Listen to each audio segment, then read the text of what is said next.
NSC पई समस्त योग्यता थाई मध्य राज्य सरकार मुनिगुड़ा को एनएससी घोषणारू बाद देवा प्रतिवाद रे मुनिगुड़ा ठारे मिलित क्रियानुष्ठान कमिटी तरफुरु 12 घंटिया बंद डाकरा दिया जाइथिला। रायगड़ा जिल्लार एक प्रमुख व्यवसाय पेंठ स्थल भावे बेस परिचित थिबा मुनिगुड़ा सहर एनएससी मान्यता पई दीर्घ वर्ष धरी दाबी करि आसुथिबा बेले निर्वाचन पूर्वरु बीजेडी सरकार जेउ तालिका घोषणा करिथिले सेथिरे मुनिगुड़ा स्थान पाइथिला। किंतु गत अगस्ट 15 तारिख दिन मुख्यमंत्री मोहन माझी जेउ 12 गोटी नूतन एनएससी रो नाम घोषणा करिसंती सेथिरे मुनिगुड़ार नाम नथिबारु एही बंद डाकरा दिया जाइथिला। एही बंद डाकरा रे मुनिगुड़ा अंचलर विभिन्न राजनैतिक दल समेत विभिन्न संगठन जोग देइथिले, जहा फलरे सहर मध्य देई जानवाहन चलाचल बंद रहिथिबा बेले समस्त दुकान बजार स्कूल कॉलेज मध्य बंद रहिथिला। या सहित मुनिगुड़ा पंचायत समिति ऑफिस आगरे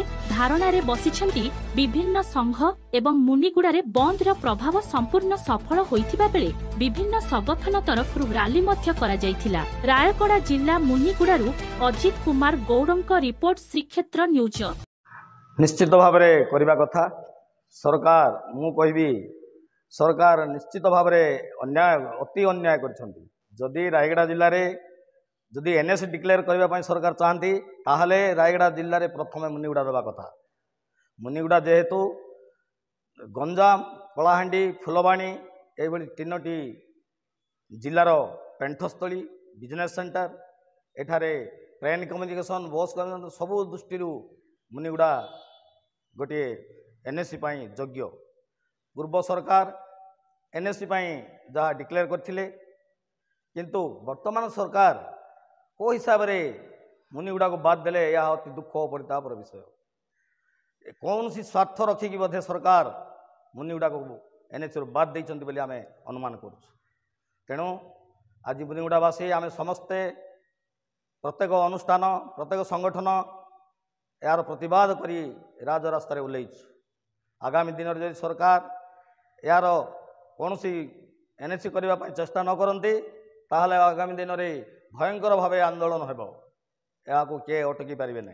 ब्रह्मानंद आचार्य मुनिगुड़ा अंचल एक साधारण जनता आमर सबु प्रकार सुविधा थाइकरी मुनिगुड़ा गोटे विज्ञापित अंचल हो पारानी सेटा बहुत दुखर विषय। तेणु आमे चाहूँ जे ए अंचल रे गोटे विज्ञापित अंचल गठन कले आमर मुनिगुड़ावासी अति खुशी हेबे। तेणु मोर अनुरोध जे सर्वसाधारण तरफर मु जणाइबा चाहूँगी जे मुनिगुड़ा रे मध्य मोर पूर्व वक्ता जो प्रकार कहले जे 12 नंबर होती 13 नंबर हिसाब रे मध्य रखिकी आमर अंचल को विज्ञापित अंचल परिषद रे सामिल कले आमे खुशी हो।